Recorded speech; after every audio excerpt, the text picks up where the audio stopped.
வீட்டில் குடிகொண்ட வேளா உலகத்து நாயகி உமையவள் பாலா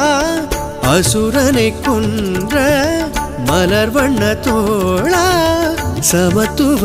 மனம் கண்ட வள்ளி மணாளா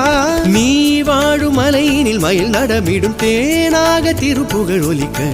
வேல் மாறல் படித்திட அடியவர் மனம் நாள்தோறும் முருகனை நினைக்க மனதில் இருந்து அகன்றிடும் வினை முருகனை குகனை அடிபணிந்து தொழுதிட தினம் கந்தன் பாதம் கனவிலும் காக்கும் கவசம் ஒன்றே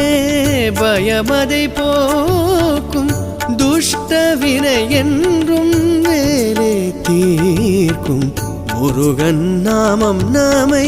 தூயவராக்கும் கந்தன் பாதம் கனவில்